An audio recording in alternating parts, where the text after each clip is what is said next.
Smo u studiju i sada prelazimo na priču o zdravlju. Naime, svaka 9. žena u Srbiji oboli od raka dojke. Ukoliko se otkrije na vreme, u ranoj fazi, može biti potpuno izlečen. Najčešće oboljevaju žene od 50 do 70 godina. Novosađanke starije od 60 su u izuzetno visokom riziku od raka dojke, pokazali su rezultati ankete koje je realizovala Poliklinika Konzilium u periodu od 2012. do 2016. godine povodom predstojećeg 24. oktobra, Svetskog dana borbe protiv raka dojke. Više o ovom istraživanju razgovaramo sa profesorkom doktorkom Draganom Đilas, onkologom Klinike Konzilium. Dobro jutro i dobrodošli. Dobro jutro, hvala na pozivu. Dakle, ova istraživanja se već tradicionalno rade u Klinici Konzilium. Podaci koje smo čuli jesu alarmantni. Gde vidite razlog? Razlog za to jeste u nedovoljnoj informisanosti, u tom nekom nedostatku informacija u ranijem periodu života. Kao što ste rekli, najčešće se karcinom dojke i dešava ženama starosti od 50 do 69 ili 70 godina. I sada smo mi baš stavili fokus na te žene i vidjeli smo da recimo polovina žena koje su starije od 60 godina, znači to su žene upravo u toj zoni rizika, nije recimo nikad bila ni na jednom pregledu dojke. Neke od njih, recimo neka četvrtina, su čule da bi trebale da odu, ali apsolutno ne pridaju tome nikakav značaj. I šta se onda desi? One imaju rizik i svaka 9. ili 10. će dobiti karcinom dojke i onda one se ne pregledaju, ne jave se na vreme, nego se jave onda kada one napipaju taj tumor. Problem je još u tome što one, pošto ne idu na preglede, to znači da one nemaju nikakvu svest o tome, niti kako taj karcinom može da se prikaže, niti na koji način ga mogu otkriti, možda one dok je manji, nego ga one baš onda napipaju kada je to problematično, kada je taj karcinom veliki, kada se on najčešće već raširio. Najmanje se raširio, na primjer, u limfne žlezde, a mnoge se javljaju već kada je bolest uveliko uznapredovala i metastazirala. Da, dakle, problem je manjak informisanosti, nereagovanje odmah čak ni na neke prve simptome, već javljaju se najčešće u kojim fazama? Pa znači, javljaju se tada kada je tumor toliko veliki da ga one sasvim slučajno napipaju. Znači, veličina tumora da bude preko 2-3 cm. Da li postoje neki raniji simptomi koje žena može da primeti ili samo može da se prevenira pregledima? Postoje raniji simptomi. Karcinom dojke može da se opipa nekada i u ranijoj fazi ukoliko je on površno lokalizovan. Znači, ako je on ispod kože, onda može žena da ga opipa čak i kada je veličina oko 5-6 mm.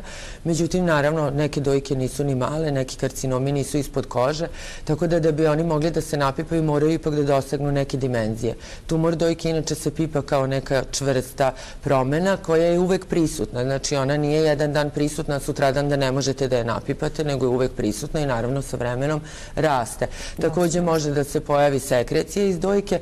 Ne treba svaka sekrecija žene da zabrinjava. Najčešće žene imaju sekreciju koja liči recimo na neko mleko, neku žućkastu, beličastu sekreciju, ta ni nije opasna.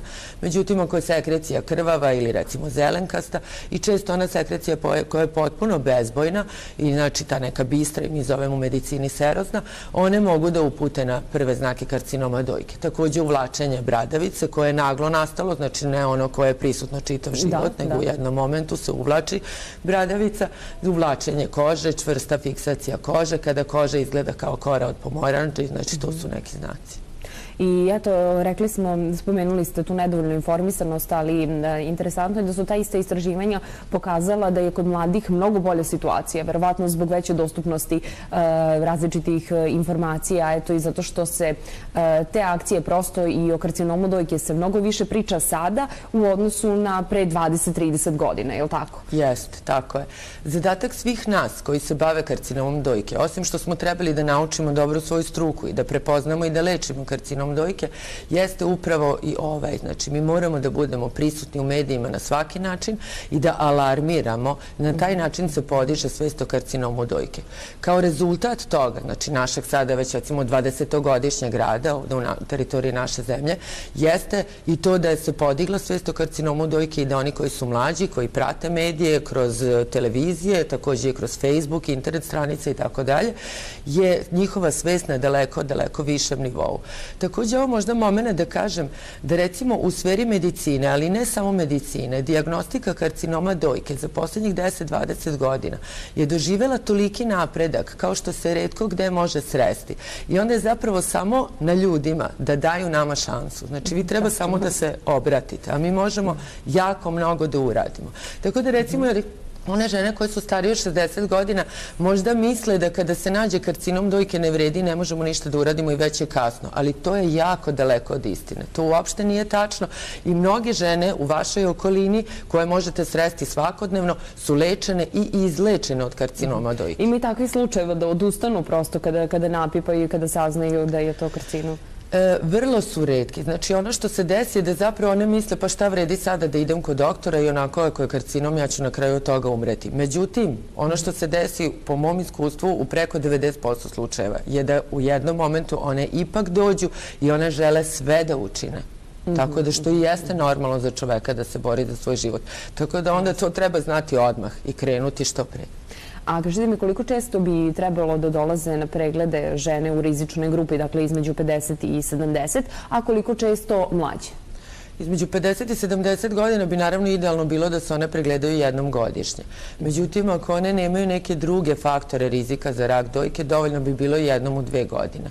Ono što takođe treba uvek istaći je da mamografija je rentgenska metoda u kojoj postoji jedna mala doza zračenja, ali se danas smatra da to zračenje nije opasno za žene, pogotovo ako počnete sa 50 godina pa nadalje.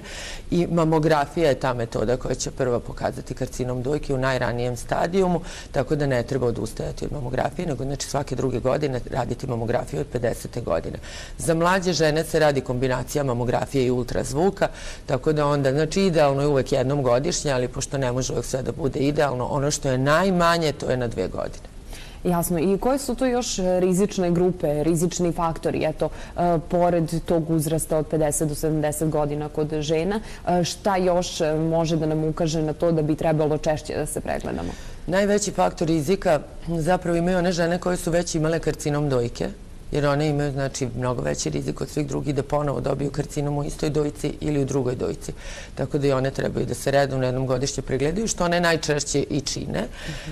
Na drugom mestu je to genetski faktor i danas većina žena i zna da se karcinom dojke po ženskoj liniji može nasleđivati.